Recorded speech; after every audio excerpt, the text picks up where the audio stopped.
Solo quería comer lo que quedaba del plato. Nunca imaginó que esa petición, hecha con voz temblorosa de hambre, abriría la herida más profunda en la vida de una mujer que había aprendido a vivir sin sentir y revelaría un crimen enterrado 14 años atrás. A veces, el destino no llega con flores, llega con hambre.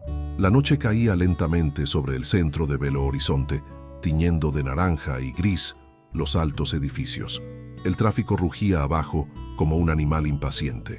Dentro del restaurante Vértice, en la última planta de un edificio de cristal, el tiempo parecía obedecer a otra ley.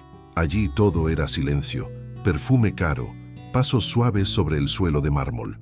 Elena Acevedo estaba sentada sola en la mesa más cercana a la inmensa fachada de cristal. Llevaba un vestido discreto, demasiado elegante para alguien que cenaba sola. Sobre la mesa, un plato intacto de comida sofisticada y una copa de vino que no probó. El reflejo de la ciudad parpadeaba en sus ojos oscuros y sin vida. Tenía 42 años, un imperio financiero, miles de empleados, pero desde el amanecer en que su hija desapareció de la maternidad, 14 años antes, había aprendido a vivir como si caminara sobre un cristal sin descanso, sin tropezar, sin bajar la vista demasiado. El camarero se acercó con suavidad. ¿Necesita algo más, señora?, respondió Elena sin apartar la vista de la calle. No, gracias. Observó a la gente menuda que cruzaba la calle, cargando bolsas, luchando en silencio contra su propio destino. Por un instante, pensó en cómo su hija podría haber crecido en uno de esos escenarios invisibles. Fue entonces cuando algo rompió la superficie del cristal. Un ligero roce. Elena giró la cara. Fuera del escaparate, casi fundiéndose con los reflejos de la luz interior, había una chica, delgada, con el pelo recogido con una goma elástica desgastada, la ropa demasiado grande para su frágil cuerpo, su rostro pegado al frío cristal, sus ojos profundos, los de alguien que ya había visto más de la vida de lo que debía. La chica dudó, miró a su alrededor y, reuniendo un coraje que parecía más grande que su propio cuerpo, volvió a levantar la mano y golpeó ligeramente el vaso. Sus labios se movieron lentamente. «Señorita, ¿puedo comer lo que queda?». A Elena le dio un vuelco el corazón. El guardia de seguridad del restaurante ya se dirigía a la puerta, impaciente.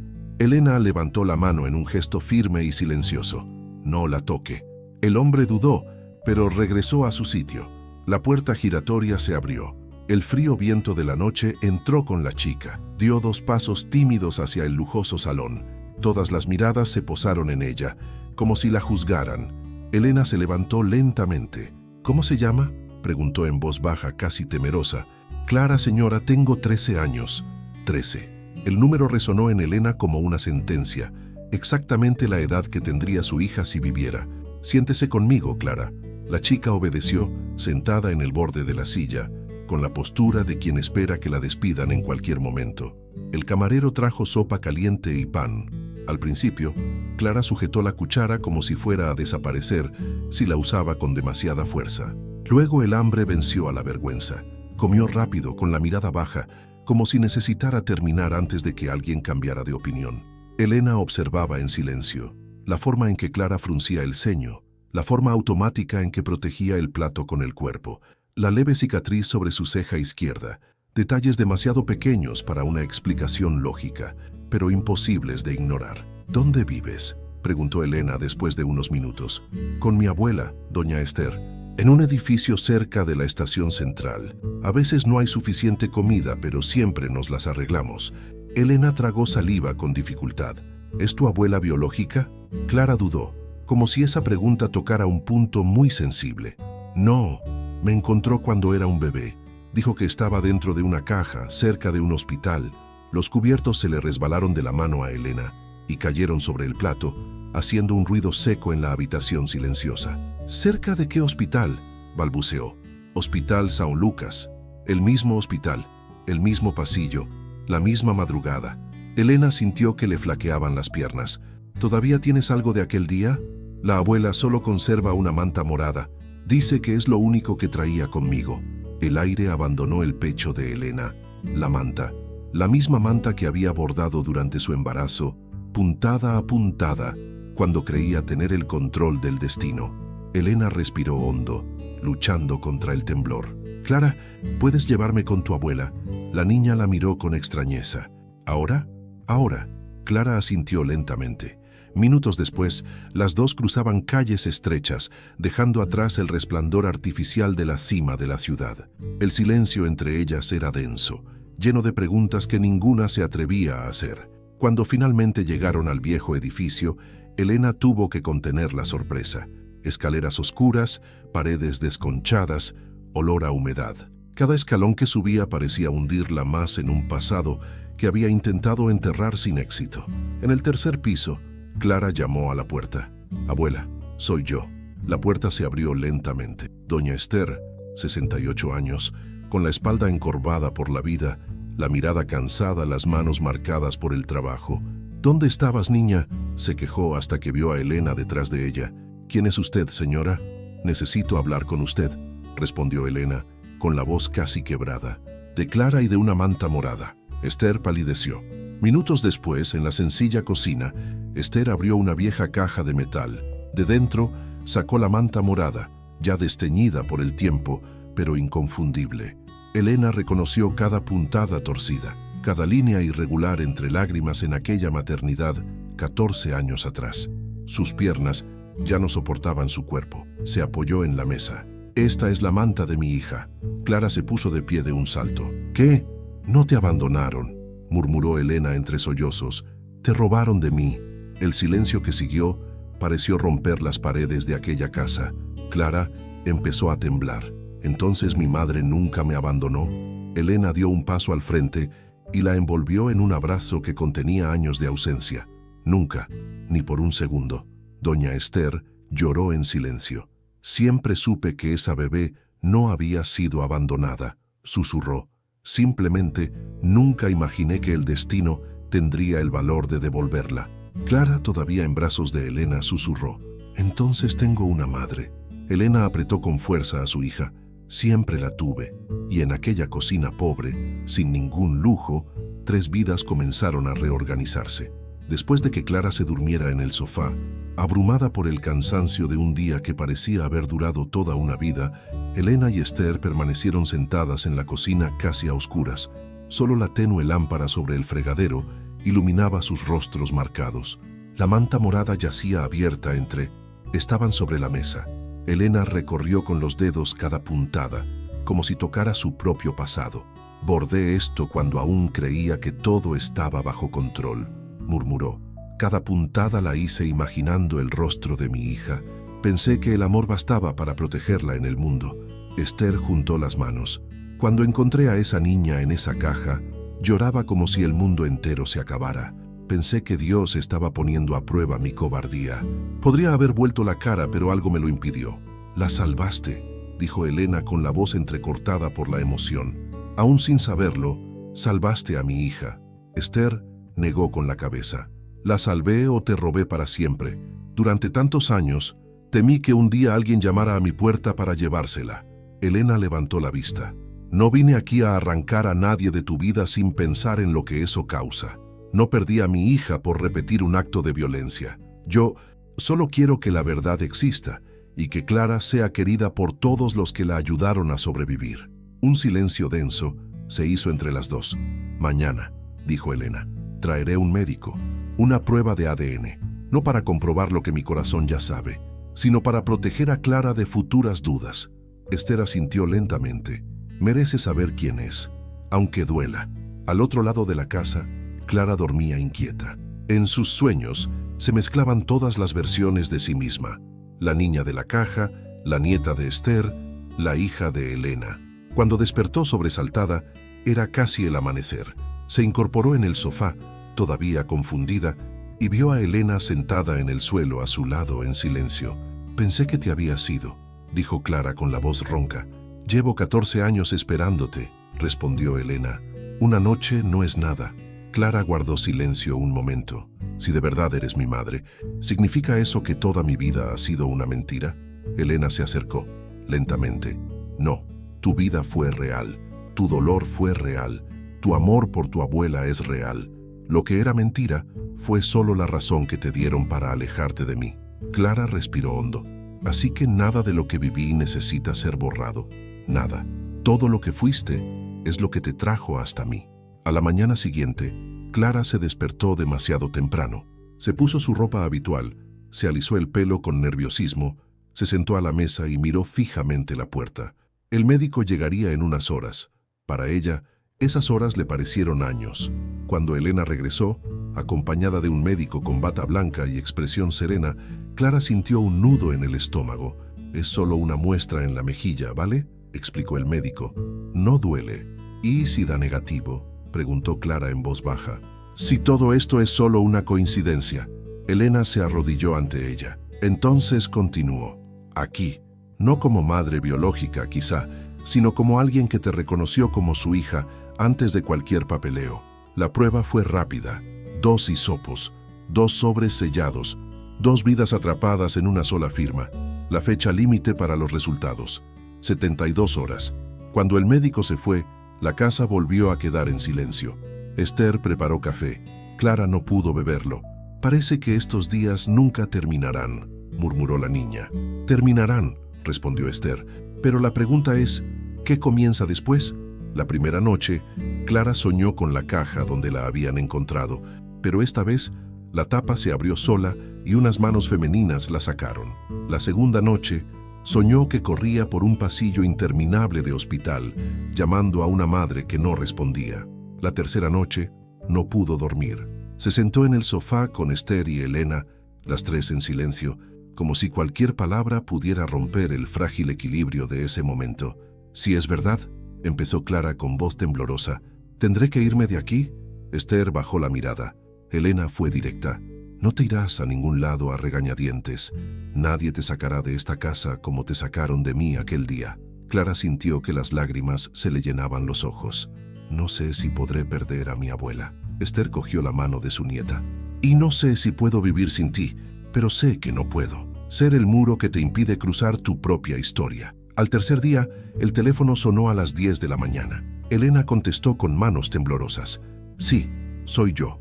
La voz de la doctora llegó del otro lado, neutra pero cargada de emoción. «Elena, la compatibilidad es del 99,9%. No hay más dudas.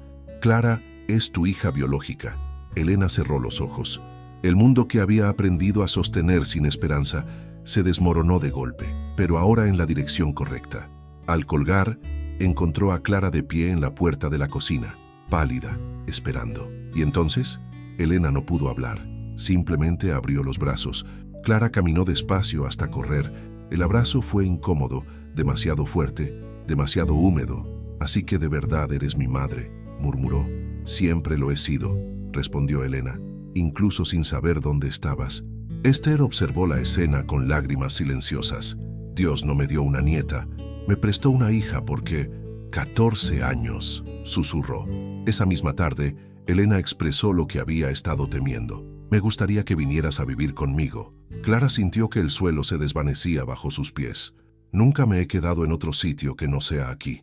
Puedes irte despacio, fines de semana, luego semanas enteras, a tu ritmo». Esther respiró hondo. «Merece conocer el mundo que siempre le ha sido negado». «¿Y tú?», preguntó Clara. «Estarás sola», respondió Elena. «No, vendrás con nosotras cuando quieras». El silencio llenó la cocina. «Tengo miedo», susurró Clara. «Todos lo tenemos», respondió Elena. «Pero el amor siempre empieza después del miedo». La casa de Elena era demasiado grande para Clara. Pasillos largos, habitaciones silenciosas, ventanas altas. La primera noche, Clara no pudo acostarse en la cama. Durmió sentada en el suelo, con la mochila apretada contra el pecho. Cuando Elena entró, encontró a su hija así. «No tienes que guardar todo como si alguien...». «Quítatelo», dijo. Clara respondió sin levantar la vista. «Me he pasado la vida aprendiendo que todo puede acabarse en un segundo». Elena se sentó a su lado en el suelo. «Ahora vas a aprender lo contrario, que algunas cosas nunca acaban». Días después, Elena llevó a Clara a comprar ropa. En el probador, Clara se vio reflejada en el espejo con ropa nueva, el pelo recogido con cuidado y una postura tímida. «No me pareces», murmuró. «Parece que aún no te conoces del todo», respondió Elena. Clara se tocó la cara en el espejo. «Ahora existo en 2 facetas». «Y eso no es división», dijo Elena. «Es profundidad». El cambio definitivo se produjo en una mañana nublada. Clara estaba de pie en medio de la pequeña habitación del apartamento de doña Esther, mirando las pocas maletas abiertas en el suelo. Dentro estaban todas las versiones de su infancia: ropa desgastada, cuadernos viejos, 2 juguetes rotos, una foto descolorida de su abuela de pequeña. Nada parecía suficiente para explicar quién había sido. Elena observaba en silencio, respetando el tiempo de su hija. Esther doblaba la ropa con manos temblorosas, como si cada pliegue fuera una despedida que aún no sabía pronunciar. «Volverás», dijo Esther, rompiendo el silencio, «aunque solo sea para quejarme de mi comida». Clara intentó sonreír, pero sus ojos no le obedecían. «¿Y si cambio demasiado?», preguntó. «¿Y si ya no encajo aquí?», se acercó Esther, acariciando suavemente el rostro de su nieta. Quien cambia por dentro nunca deja de encajar donde fue amado. El coche de Elena esperaba abajo. Cuando Clara bajó las escaleras por última vez, sintió como si cruzara una frontera invisible. No era solo una nueva dirección, era una nueva identidad. En el asiento trasero, con la mochila en el regazo, Clara observaba cómo cambiaban los edificios, cómo las calles se ensanchaban, cómo los muros se alzaban, cómo la gente se volvía más apresurada e indiferente. «Parece otro país», murmuró. Elena la miró por el retrovisor. «Es el mismo mundo, solo cambia el lado de la ventana». La casa de Elena le quedó grande a Clara los primeros días. El silencio era ensordecedor, las paredes parecían distantes. La nueva habitación olía a pintura fresca y a muebles que nadie había usado. La primera noche, Clara abrió la puerta varias veces solo para confirmar que nadie hubiera cambiado nada repentinamente. La segunda noche se despertó sobresaltada, pensando que llegaba tarde a recoger materiales reciclables con su abuela. La tercera intentó hacer la cama 3 veces seguidas, aunque no era necesario. Elena empezó a darse cuenta de que su hija vivía en un estado de alerta, como si la comodidad fuera solo una trampa temporal. «No necesitas vigilar tu propia vida todo el tiempo», dijo una noche, sentada junto a la cama. Clara se encogió de hombros. «Cuando bajamos la guardia, el mundo entra». Elena sintió una opresión en el pecho. Ahora el mundo tendrá que pedir permiso. La segunda semana, Elena la llevó a la nueva escuela. La puerta era alta, de hierro forjado. El patio era espacioso, demasiado limpio, demasiado organizado. Los estudiantes vestían uniformes impecables. Algunos llegaban en coches caros con conductor.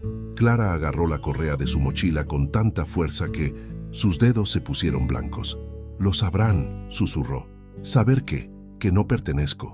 Elena se agachó ante ella. Pertenecer no se trata de parecerlo, se trata de permanecer. Pero el primer día, Clara descubrió que algunas verdades no necesitaban ser pronunciadas en voz alta para sentirse. Las miradas persistentes, los susurros, las preguntas disfrazadas de curiosidad. ¿De dónde venías? ¿Siempre estudiaste en un colegio privado? ¿Tu madre es la empresaria de la tele? Clara respondió poco, sonrió educadamente, pero regresó a casa con el corazón apesadumbrado. En la tercera semana, llegaron los primeros ataques directos. Una estudiante le había dejado una nota en la mochila. «No eres de aquí». Clara rompió el papel. Fingió que no le importaba, pero sí le importaba. Una tarde lluviosa, llegó temprano del colegio, pálida. Se encerró en su habitación sin dar explicaciones. Elena notó que algo andaba mal al instante. Llamó a la puerta. En la puerta, «¿Puedo pasar?». Silencio. «Clara, soy yo». La puerta se abrió lentamente. Clara estaba sentada en el suelo, abrazándose las rodillas, con el uniforme manchado de pintura roja. Elena se quedó paralizada. «¿Qué te hicieron?». Clara intentó hablar, pero no le salía la voz. Empezó a llorar desconsoladamente. Después de unos minutos, logró susurrar: «Me escribieron basura en la espalda». Elena sintió que el suelo desaparecía bajo sus pies. «¿Quién hizo esto?». «No lo sé». Varios rieron. Nadie se detuvo. Elena la abrazó fuerte. «Esto no se quedará así». Al día siguiente, Elena estaba en la escuela, no como empresaria, sino como madre herida. Se reunió con la directora, los coordinadores y los profesores. «Mi hija ha pasado toda su vida siendo invisible para el mundo. Ahora que por fin existe, ¿permiten que la conviertan en un objetivo?». La escuela fue presionada. Se emitieron advertencias, se aplicaron suspensiones. Pero Clara ya había comprendido algo más duro. Ese mundo hermoso también podía ser cruel. Las siguientes semanas transcurrieron en silencio. Clara hablaba poco, comía poco, dormía mal. Una noche, Elena oyó el sonido de la puerta abriéndose en mitad de la noche. Se levantó sobresaltada. Encontró a Clara en la sala, con su mochila en el regazo. ¿A dónde vas?, preguntó, intentando mantener la calma. Clara lloró en silencio. Quería ver si aún podía irme como antes. Elena se sentó frente a ella. Huir no te devolverá lo que eras, solo te robará lo que puedes ser. Me temo que no merezco esta vida. Elena abrazó el rostro de su hija. Ningún niño nace debiéndole nada al mundo. Clara se desplomó en los brazos de su madre. No sé ser feliz sin disculparme. Entonces, aprenderemos juntas, respondió Elena. Yo también he olvidado lo que es ser feliz sin culpa. Esa noche Clara se quedó, pero la idea de desaparecer aún la perseguía como un fantasma. Mientras Clara luchaba por adaptarse, Elena reanudó discretamente su investigación del pasado. Reabrió archivos, llamó a viejos contactos, buscó nombres enterrados en los archivos del hospital. El nombre de Marta Silveira reapareció, ex-enfermera, despedida meses después de la desaparición, involucrada, años después, en sospechas de tráfico ilegal de recién nacidos. Elena sintió un escalofrío. «Si es que sigue viva», murmuró a solas en la oficina. Empezó a rastrear registros, archivos antiguos, traslados de ciudad. Cada dato la acercaba un poco más a la verdad que había temido durante 14 años. Mientras tanto, doña Esther sufría en silencio. En la casa vacía, sentada a la mesa, miraba el lugar donde Clara solía comer. A veces olvidaba que su nieta ya no estaba y la llamaba instintivamente. Elena empezó a visitarla con frecuencia. «Debería haberla preparado mejor para irse de casa», dijo Esther una tarde. «Crié a una niña para sobrevivir, no para vivir». «La criaste con amor», respondió Elena. «Ahora las dos le enseñaremos a vivir». Aún así, la culpa pesaba sobre los hombros de Esther como una deuda que el tiempo no cobraba, pero que el corazón jamás perdonaba. Un día, Clara entró en la oficina de su madre con los ojos hinchados. «Quiero hablar con mi abuela, pero no por teléfono». Elena se levantó de inmediato. «Vamos a buscarla entonces». Esther vino a pasar el fin de semana a la casa grande. Caminaba despacio, observando todo con asombro contenido. Esa noche, mientras Elena dormía, Clara se sentó con su abuela en el porche. «Tengo miedo de convertirme en otra persona aquí y olvidar quién era contigo». Esther le tomó la mano. «Quien olvida de dónde viene nunca sabe a dónde ir. Ahora llevas dos mundos dentro, mi niña. Esto no es pérdida, es fuerza». Clara lloró en silencio. Unos meses después, Elena anunció una noticia. «Quiero crear una fundación para ayudar a las familias que buscan a niños desaparecidos». Clara guardó silencio. «No para mí», explicó Elena. «Para ti, para transformar tu historia en un camino para otros». Clara sintió que su corazón latía de otra manera. «¿Puedo ayudar? Por eso quiero hacerlo». En ese momento, por primera vez, Clara sintió que su dolor podía tener un propósito mayor, que ella misma. El invierno llegó temprano ese año, las mañanas amanecieron grises, el viento cortaba la piel y la ciudad parecía moverse siempre a paso lento. Dentro de Clara, el frío era diferente. Un frío que no provenía de las estaciones, sino de la lucha silenciosa por seguir perteneciendo a dos mundos a la vez. Desde el episodio en la escuela, Clara había aprendido a sonreír con un lado de la cara, mientras el otro permanecía alerta. Comía poco, hablaba aún menos, pasaba horas encerrada en su habitación, leyendo libros que no siempre entendía del todo, pero que le daban la sensación de construir un lugar seguro dentro de sí misma. Elena observaba todo en silencio. Sabía que su hija estaba siendo moldeada desde dentro por un dolor que no gritaba, pero que calaba hondo. «No necesitas ser fuerte todo el tiempo», dijo una tarde. Clara se encogió de hombros. «Si no lo soy yo, ¿quién lo será por mí?». Elena no tuvo una respuesta inmediata. Solo se dio cuenta de cuánto había aprendido esa niña demasiado pronto a depender solo de sí misma. Mientras Clara luchaba por no desaparecer de nuevo en su interior, doña Esther empezó a perder fuerza física. Las visitas a la casa grande se hicieron menos frecuentes. A veces llamaba diciendo que simplemente estaba cansada. Otras veces posponía las reuniones sin dar explicaciones, hasta el día en que se desplomó en la cocina, sola, con un dolor agudo en el pecho. Un vecino la llevó de urgencia al hospital. Cuando Elena recibió la llamada, dejó todo lo que estaba haciendo. Llegó al hospital con Clara unos minutos después. Encontraron a doña Esther conectada a máquinas, con el rostro pálido y el cuerpo frágil bajo las sábanas blancas. Un infarto, dijo el médico directamente. Su estado es grave. Clara sintió que le flaqueaban las piernas. No susurró. No puede irse ahora. Todavía la necesito. Elena abrazó a su hija con fuerza. Es fuerte. Lo heredaste de ella. Pero el miedo no se convencía con palabras. Durante toda la noche, Clara estuvo sentada junto a la cama.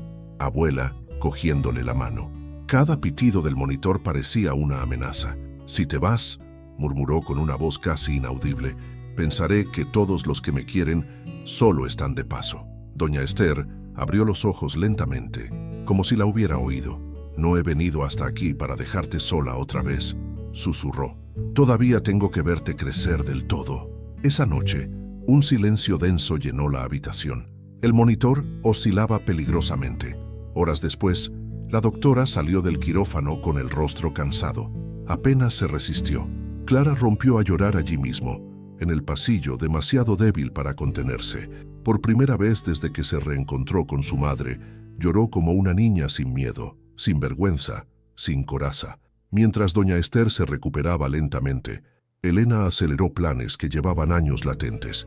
La base finalmente empezó a tomar forma, pequeña al principio, improvisada, pero llena de un propósito que nacía de dentro.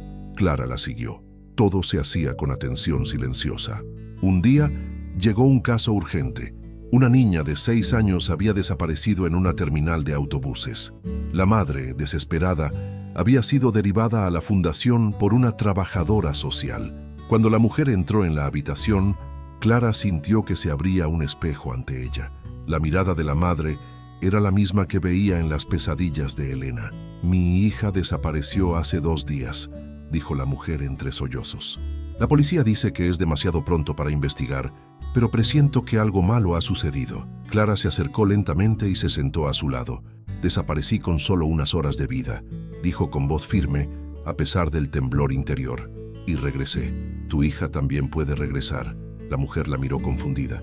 ¿Cómo puedes estar tan segura? Clara respiró hondo. Porque soy la prueba viviente de que no todas las historias terminan en desaparición. Durante 11 días, la fundación trabajó incansablemente. Conexiones, cruce de datos, movilización social. Elena durmió en la oficina. Clara apenas pegó un ojo. En la 11ª noche, llegó la llamada. La niña había sido encontrada viva en un cobertizo abandonado, usado para mendigar. Cuando la devolvieron a su madre, el llanto que siguió resonó por todo el patio de la comisaría. Un abrazo así era indescriptible. Clara observaba la escena con manos temblorosas. Encontré a alguien, susurró. Elena se giró. ¿Qué? Un significado. Esa noche, Clara escribió en su cuaderno. Hoy entendí por qué mi madre nunca se rindió. El dolor se convierte en una misión cuando encuentra un propósito. Doña Esther recibió el alta semanas después, pero nunca volvió a ser la misma. Mi cuerpo está más cansado que mi voluntad, dijo con una débil sonrisa. Empezó a visitar la casa de Elena con más frecuencia, pero también empezó a hablar de cosas que nunca antes había mencionado. Todas las noches soñaba con que alguien vendría a buscarte, le confesó a Clara una tarde. Vivía con el miedo del día en que dejaras de ser mía. Nunca dejé de ser tuya, solo gané a alguien más, respondió Clara, abrazando a su abuela. Pero en su interior Esther cargaba con una vieja y silenciosa culpa. Si hubiera buscado más, si hubiera gritado en el hospital, quizá todo sería diferente. Elena escuchó la conversación desde el pasillo. Quizás no lo dije, entró en la habitación. Pero gracias a ti está viva. Eso no se lo puede quitar nadie, lloró Esther. A medida que la fundación crecía, Elena se adentraba más en las viejas investigaciones. Un detective privado empezó a asistirla discretamente. Los informes empezaron a tomar forma. Y una vez más surgió el nombre, Marta Silveira, ex enfermera, vinculada a casos antiguos, sospechosa de formar parte de una red de adopciones ilegales y tráfico de recién nacidos. Sigue viva, dijo el detective en un breve informe, cumpliendo condena en otra ciudad por delitos no relacionados directamente con el caso de su hija. Elena sintió un nudo en el estómago. Clara no puede saber nada de esto ahora, murmuró, pero el destino no le pidió permiso. Días después, Clara ayudaba a organizar los documentos de la fundación cuando vio un apellido, conocido en un proceso. Su madre llamó a Elena con una voz extraña. «¿Este nombre es el mismo que el de la enfermera de mi caso?», intentó disimularlo. «Es solo una coincidencia». Clara se dio cuenta de la mentira. «Ya no soy una niña protegida por versiones suaves», dijo con firmeza. «Soy parte de esta historia y tengo derecho a saber quién intentó borrarme». Elena cerró los ojos. Esa noche lo contó todo.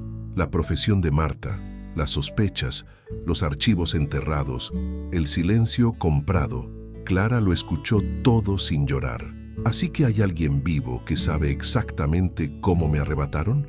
«Sí», respondió Elena, «y haría lo que fuera para que dejaras de cargar con este odio». Clara solo susurró. Demasiado tarde. Unas semanas después, durante una visita técnica de su curso de Derecho, Clara estaba en una unidad penitenciaria observando procedimientos legales.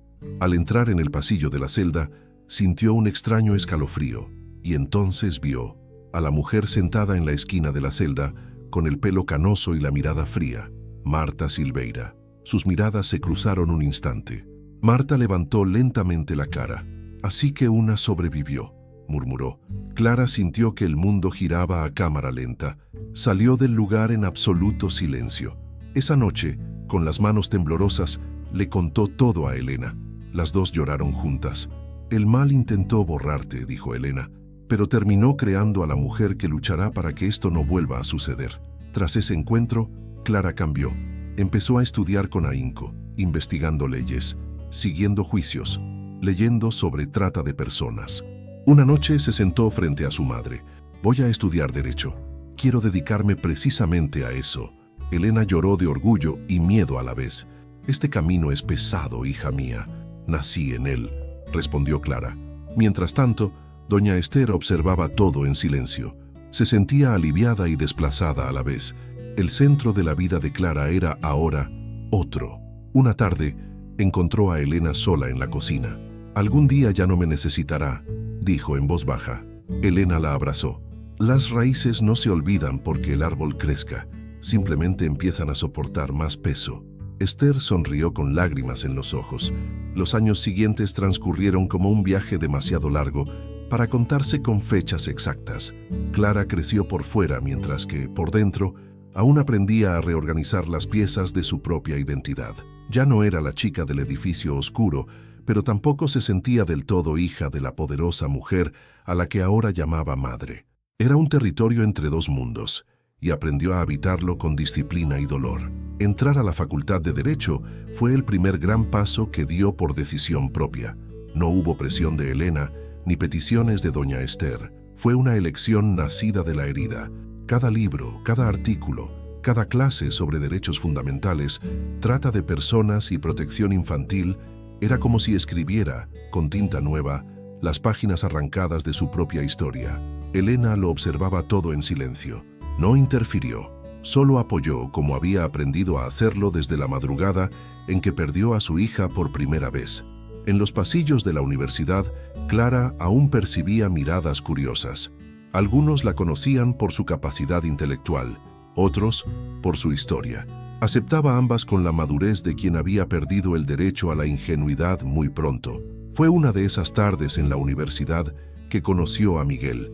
Se sentó a su lado en la biblioteca, extendió libros sobre la mesa y le preguntó sin rodeos: «¿Crees que la justicia realmente llega a todos?». Clara lo observó un momento antes de responder. «Creo que les llega lentamente, pero solo cuando alguien insiste en llamarla». Miguel sonrió. La sonrisa permaneció. Meses después, ya formaba parte de su rutina. No la trataba como a la niña encontrada, ni como a la hija de la empresaria. La trataba como Clara, simplemente como Clara. Esto para ella fue un alivio casi inexplicable.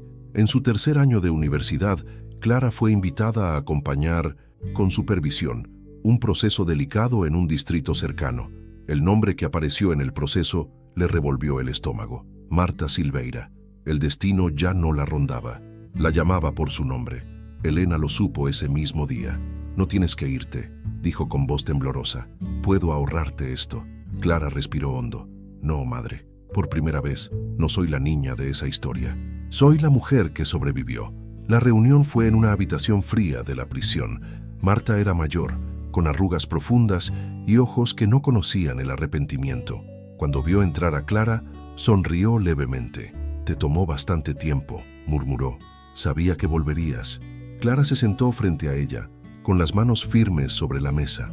«No solo me robaste de mi madre, me robaste años enteros de mi vida». Marta ladeó la cabeza. «No hice nada sola. Formé parte de algo mucho más grande. ¿Y pretendes llevar eso a la tumba?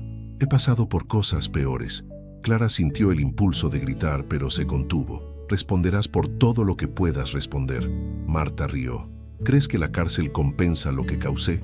Clara le sostuvo la mirada. «No, pero te impide volver a hacerlo». Al salir de la habitación, Clara sintió que le fallaban las piernas. Lloró en el pasillo, en silencio. Ya no era el dolor de la niña robada. Era el dolor de la mujer que finalmente comprendió la magnitud del mal que casi la destruyó. Cuando le contó todo a Elena esa noche, su madre simplemente la abrazó. «Te enfrentaste al abismo y regresaste. Eso también es justicia». Poco después, llegó la noticia inesperada. Clara estaba embarazada. El resultado positivo cayó de sus manos al suelo del baño, como si fuera algo demasiado grande para sostenerlo. No experimentó una alegría inmediata. Tenía miedo. «¿Y si le pasa lo mismo que a mí?», le preguntó a Elena entre lágrimas. Elena la abrazó como no lo hacía desde su infancia reencontrada. «Entonces vamos a proteger a este niño con todo lo que no tuvieron cuando te protegieron a ti». Miguel guardó silencio al enterarse. Luego tomó las manos de Clara. «Este niño no heredará tu dolor, heredará tu fuerza». El embarazo fue tenso. Clara tenía pesadillas recurrentes sobre hospitales, pasillos largos, cajas vacías. Elena durmió varias noches en la habitación de su hija. Doña Esther rezaba todos los días. «Ahora serás la primera mano que este bebé conocerá», dijo la abuela. «Nadie te la quitará». El día del parto, Clara entró en pánico al ver el ambiente hospitalario. El olor, las luces, los sonidos despertaron fragmentos de un recuerdo que nunca había vivido, pero que llevaba en el cuerpo. Elena le sostuvo la mano todo el tiempo. «No estás sola.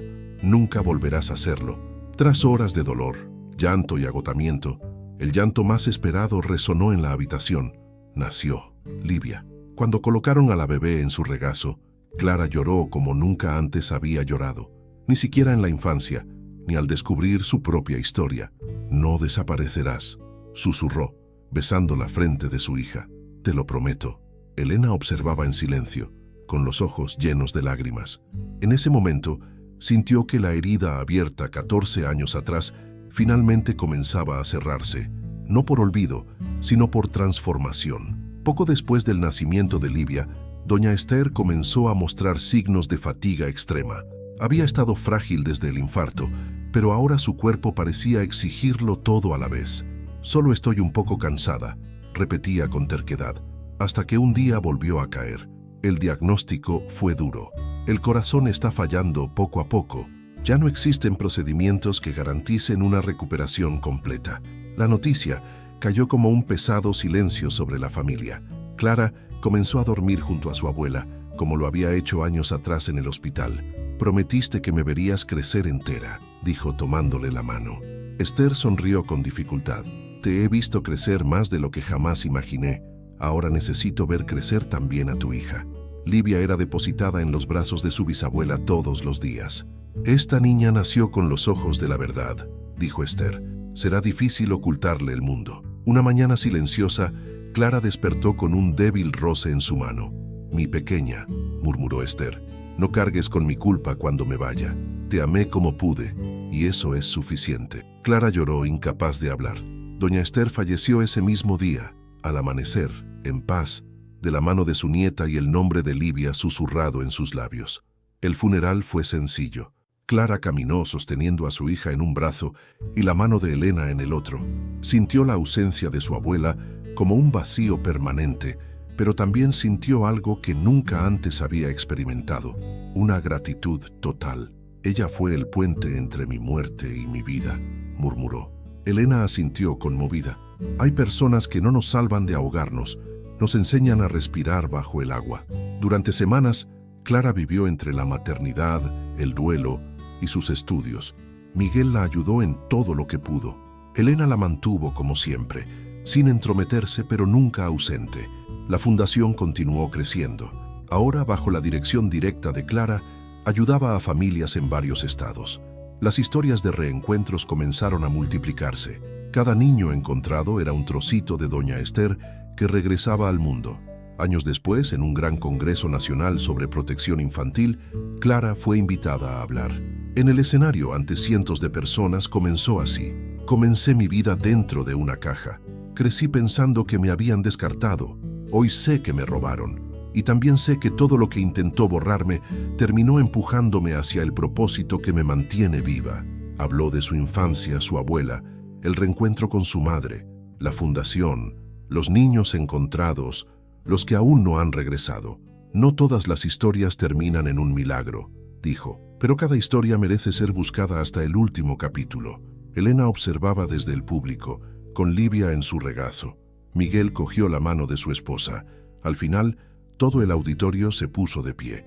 Ese mismo año, en Navidad, la casa estaba llena. En la mesa, 3 generaciones se habían convertido en 4.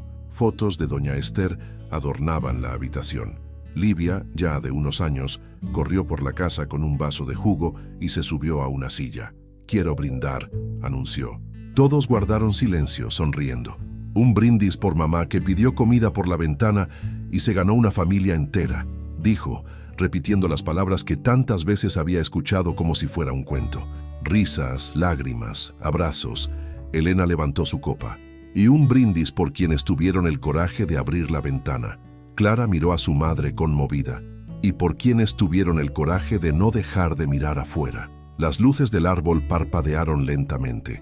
El pasado permanecía, pero ya no dolía como una herida abierta. Ahora era una cicatriz, prueba de supervivencia. En una tranquila tarde, Clara estaba sentada en el porche de su casa, viendo a su hija jugar en el jardín. El sol se despedía lentamente tras los árboles, pintando el cielo de tonos dorados y lilas. Elena estaba a su lado, en silencio, con una taza de café en las manos. Por un breve instante, ninguna de las dos necesitó hablar. Había cosas que ya no necesitaban palabras. Clara cerró los ojos y respiró hondo. Por primera vez en su vida se sintió completa, no perfecta, no sin cicatrices, pero completa. Pensó en la caja, pensó en el hambre, pensó en el ventanal del restaurante, pensó en la mano temblorosa tocando la frontera invisible entre 2 mundos. Si nadie hubiera abierto esa ventana, nada de lo que ahora existe estaría allí. A veces me pregunto, dijo Clara, rompiendo el silencio, ¿cuánta gente sigue afuera, tocando ventanas que nadie ve? Elena apretó suavemente la mano de su hija. Y por eso abriste tantas otras. En la habitación contigua, una pared estaba cubierta de fotografías de niños reunidos con la fundación. Cada sonrisa era una respuesta viva al pasado que intentó destruir a esa familia. Clara miró a su hija corriendo por el jardín y susurró, ¿qué? Intentaron robarme, lo convertí en un puente para otros. Elena sonrió, con los ojos llenos de lágrimas. El amor siempre encuentra la manera de volver a casa. La suave brisa entraba por el balcón, moviendo las cortinas.